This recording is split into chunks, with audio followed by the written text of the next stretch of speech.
Whisky.de Treffpunkt feiner Geister. Hallo und herzlich willkommen bei Whisky.de, dem Treffpunkt feiner Geister. Und hinter mir ist die Bunnahabhain Brennerei, denn wir befinden uns am Nordostende von Islay.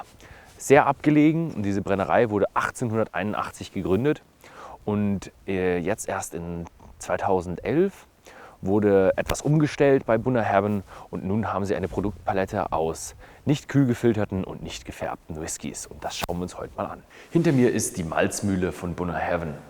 Die meisten der Bunnahabhain Whiskys sind nicht getorft und deswegen malt die Malzmühle nur 4 Wochen im Jahr getorftes Malz und die ganze Brennerei stellt ihre Produktion um und das kann man auch riechen.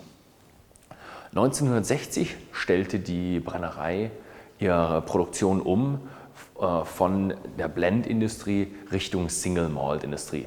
Auch damals wurde dann vieles des Equipments erneuert und auch die Kapazität stark erhöht. Hinter mir ist die Maischen und die Maischen bei Bunnahabhain ist eine riesige Maischen. Unten ist sie Stahl, oben ist es Kupfer und sie hält 15 Tonnen. Bunnahabhain macht 4 Waschgänge und 2 von diesen Waschgängen werden dann in speziellen Tanks gesammelt und dann für die ersten Waschgänge wieder verwendet, damit man nichts verliert. Ich befinde mich bei den 6 Washbags. Jeder Washbag hat eine Kapazität von 100.000 Litern.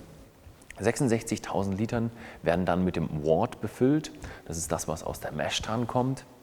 Dann füllt man noch ein wenig Hefe dazu, die verflüssigt wurde. Da kommen auch noch mal ein paar Liter hinzu. Aber ungefähr ein Drittel des Washbags ist dann leer und füllt sich dann mit Schaum auf.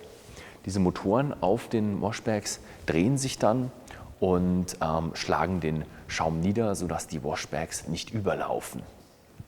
Nach 68 Stunden hat der Wash dann einen Alkoholgehalt von ca. 7%.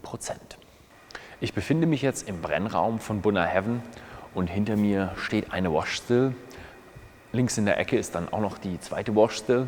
Die Washstill hinter mir ist etwas jünger, sie ist von 1960, als das Equipment und die Kapazität verdoppelt wurde. Und das kann man daran sehen, dass es leider nicht genügend Platz hatte und deswegen der Kondensator außerhalb des Gebäudes weichen musste.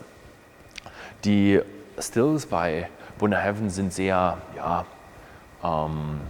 wie nennt man es, birnenförmig und auch sehr groß, denn die Washstill hat eine Kapazität von 35.300 Litern.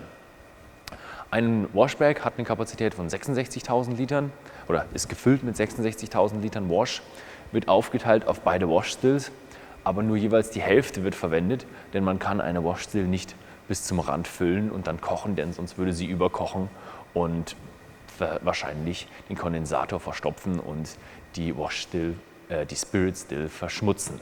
Spirit Stills sind auch sehr birnenförmig, haben nur eine Kapazität von 15.500 Litern und ja, das ist eine wahnsinnig schöne Form. Sie sind alle ein bisschen dreckig, denn Bunnahabhain poliert ihre Stills nicht. Das ist aber so gewollt. Man darf sich hier nicht täuschen lassen, das ist wirklich alles Kupfer. Und das ist wichtig, denn das reduziert den Alkohol an manchen Stellen. Es gibt katalytische Reaktionen und macht den Whisky weicher und besser trinkbar. Wenn der Rohbrand fertig gebrannt ist, wird er in einem anderen Gebäude noch etwas runter verdünnt und dann hier abgefüllt. Die leeren Fässer werden hier hochgerollt. Die Schotten nennen diese Dinger hier Schier. Dann kommt hier die Zapfsäule rein, wird vollgefüllt und die Zapfsäule hört automatisch auf. Bunnahabhain hat ungefähr 85 bis 90% Bourbonfässer und 10% Sherryfässer in den verschiedenen Größen. Außerdem wird in diesem Gebäude auch noch so kleinere Reparaturen, kleinere Lecks werden noch ausgebessert, damit der Whisky nicht zu viel verloren geht während der Lagerung. Ich befinde mich jetzt in dem neuesten Lagerhaus von Bunnahabhain und wie man hier sehen kann, waren die Jungs sehr fleißig unterwegs und haben sehr viele Sherry Casks besorgt. Und wenn man sich ein bisschen umguckt, dann sieht es ein bisschen aus, als wäre es mal ein Malting Floor gewesen. Und das stimmt auch. Hier wurde früher gemälzt. Und was man machen musste, ist natürlich, hier hat man neue Holzträger eingefügt und das Ganze verstärkt. Denn auch in den den Melzböden weiter oben wird jetzt Whisky gelagert. Das ist eins der neueren Warehouses, deswegen haben wir hier nur Whisky, der ja, maximal 2 Jahre alt ist, also Abfüllungen von 2014. Bunnahabhain hat 9 Lagerhäuser mit ungefähr 24.000 Fässern drin und ja, 10-15% davon sind Sherry-Fässer. Ja, das war jetzt die Tour durch die ganze gesamte Produktion und jetzt werden wir noch ein kleines Tasting hinten dran hängen. So I'm here with David Brody and your tour guide here, and you can answer me some questions about the distilleries. I hopefully can, yes. First of all, thank you for having us here. Pleasure. So what are we having today? We'll be tasting some of our core range. We're trying first of all our 12-year-old, which will be known far and wide, I would hope, to most of your audience. We'll follow that up with a taste of our 18-year-old. It's along similar veins to the 12-year-old. Take it on a little bit further, we'll move on to our peated range, initially with one of the first whiskies in our peated range, which is the Tochach, and we'll be finishing off with the most recent addition to our peated range, which is the Kiobanach. Hard to pronounce, but hopefully good. Yeah, let's dive right in with a 12. Certainly. Now the 12-year-old is probably the whisky that will be best known to anybody who knows Bunnahabhain Distillery. Officially, an unpeated whisky, although if you get scientific, it's maybe 1/2 part to 2 parts per million in the peating level. Oh, okay. Strength-wise, 46.3% proof, and it's a combination of bourbon cask and sherry cask whisky. You just changed recently to unchill filtered and uncoloured. About 3 or 4 years ago, we took a decision that chill filtering was going to be a thing of the past for Bunnahabhain whisky. So you'll never see a little bit of caramel in a glass ever again coming from us. As a result of taking away the chill filtering process, it was necessary to increase the strength of our whisky slightly. So you'll no longer see a whisky any less than 46% proof coming out of Bunnahabhain. And this one sits at 46.3%. As I say, 75% bourbon cask whisky, 25% sherry cask whisky. So you're getting those lovely dark colours coming through from the sherry cask. And on the flavour, you're going to get your typical bourbon cask notes. You're going to get your oaky vanillas, your citrus fruits, but you're going to get the darker, sweeter notes of the sherry cask whisky coming through as well. A beautiful, beautiful whisky.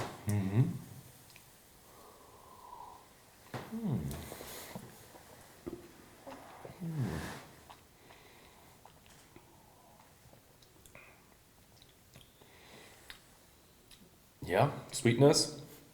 Got a bit of a citric, maybe with some lemon, but also sweetness.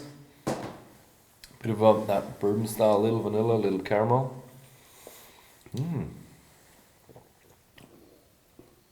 Very light. Very easy drinking. I wouldn't have expected that from that kind of still, but very light and gentle. Okay. It's a wonderful whisky for introducing people to malt whisky. Yeah, it's a bit unusual for Islay whiskey. So yeah, but I like it. I really like it. So there's one question that I found up early when I planned the tour. I was looking at the map and I saw Bunnahabhain Distillery and Bunnahabhain Bay, and they spelled differently. Is there a reason behind that? The reason behind that is a little bit historic. It harks right back to the days when the maps were first printed by the Ordnance Survey Company, and they printed the spelling of Bunnahabhain with the 2 N's at the end. However, our name is most certainly Bunnahabhain with only 1 N at the end. And despite arguing with the Ordnance Survey Company, they've never changed it. So they spell it with 1 N, 2 N's, and you spell it with 1 N. Correct, yes. So it's a spelling mistake. Well, it's our village, so we should know how to spell it. Okay. Okay, so 18-year-old. 18-year-old, yeah. 18-year-old is a natural progression. It's the next part of our core range of unpeated whiskies. Ooh, that's dark. And I describe it as being the same as the 12, only more, because you've got the advantage of those extra years of maturation, taking us up to the 18-year-old. But the percentages change slightly. We're now talking 60% bourbon cask and 40% sherry cask whisky. So you're getting even darker colours and an even bigger influence from the sherry cask. Oh yeah.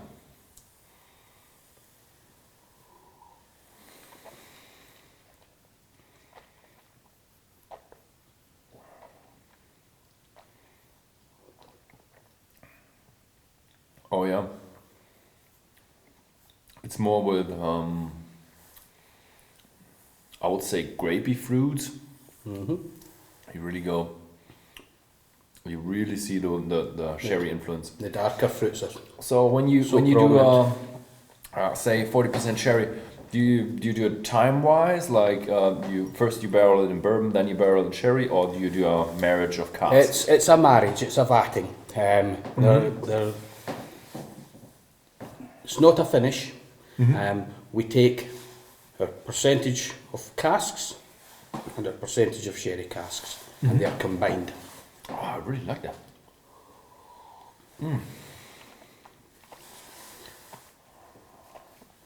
Strong on the sherry, but there's some complexity I can't really dig through yet. It fades out quite nicely in the. Very round. Yeah. It's lovely. So, one question. You just been, like, a few years you've been bought by another company. Does it have any effect on, let's say, products or production or anything at all? Our ultimate ownership rests with a company called Destillation, who are based in South Africa, but who are big players in the European market. At this point in time, no, they're not having a huge influence on our products. Our products are still largely dictated by our master distiller, who is responsible for ourselves and for our two sister distilleries at Tobermory and at Deanston. Ah, okay. So they just provide the company background and have all their companies work together, but say, you do your product, Scotsman.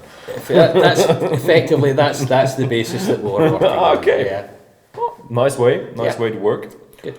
Okay, so we're getting into the peated range now. Yes, let's move on to the peated range. The first one that I'm going to pour for you has been really one of the cornerstones of our peated range. And this is How did you pronounce it? This is called Tochach. Tochach. Tochach, yeah. What does it mean? Tochach is Gaelic, funnily enough, and it is Gaelic for smoky. Smoky. And the emphasis here is on the smoky elements of the flavour. You'll see it's a much lighter colour. All bourbon cask. All bourbon cask. All bourbon cask. And although there's no age statement on the bottle, we're talking largely 8-9-year-old whisky as a minimum. And the idea really is, as I say, the emphasis being on the smoky aspects of the flavour. From my own point of view, if you're talking about the smokiness in a whisky, it's the initial burst of the flavour. And for peatiness, if you're talking about the peatiness, again, I can only speak personally, but for me, the peatiness tends to be a lingering flavour, perhaps down the sides of the tongue.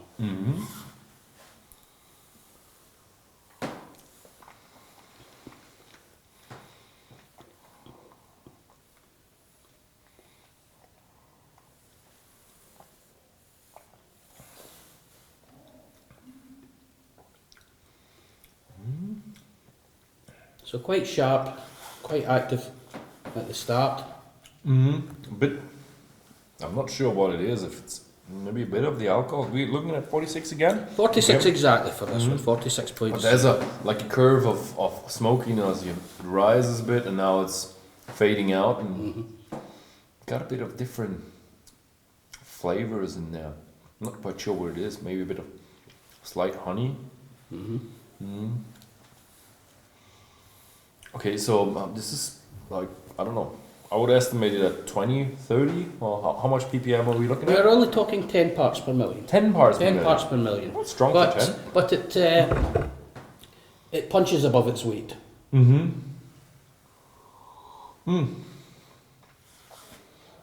For only being 10 ppm, there's a good kick there. Also depends on how it's been distilled, how hard the ppm is coming through. So, yeah, great stuff. Yeah. Yeah. So, and the last one, is that different to this one? The last one's a little bit different. It's similar in so much as we're still talking all bourbon cask whisky. This is called Keobanach, and the Keobanach joined our peated range just almost exactly a year ago. And this is the first batch that I'm pouring, although the second batch has just been released in the last week or so. And this is as peaty as we do. This is 35 parts per million. And although, again, we have no age statement on the bottle, this is our first 10-year-old peated whisky from Bunnahabhain. First time we've released a 10-year-old peated. Oh, okay. Same strength as our 12 and our 18, 46.3% proof. And much more typical of what people might expect from an Islay malt. If somebody was to say, what's an Islay malt whisky going to be like? Immediately people think, it's going to be peaty and it's going to be smoky. Yeah, definitely. And this is all these things. But it's made in the same way as our 12 and our 18. It's made in our big tall stills, and it's still a light mellow spirit. It's not a heavy oily spirit. It's still an easy drinking whisky, although you're getting the peat and you're getting the smoke. So what I get from that, it should be a bit older and a bit more heavy on the wood, or It's quite a full dram. You know, there's a lot to it, but it's not hard work at all. It's great for maturing whiskey in here, but it's still a bit cold. Yes.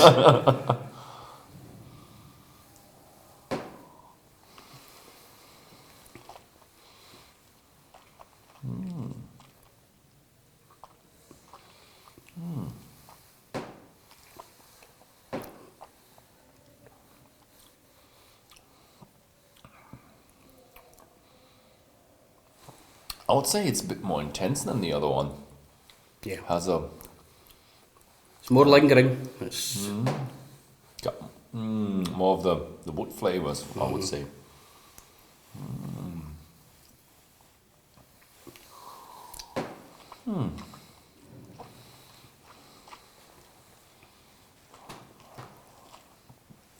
So can we expect more of the peaty range in the future, or are there any plans? It's still comparatively the small part of what we do.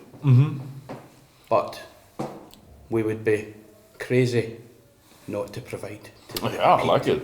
whisky fans, and we do it well. So I think you'll see more and more of it. Okay, yeah. We'll keep our eyes and everything open to find it.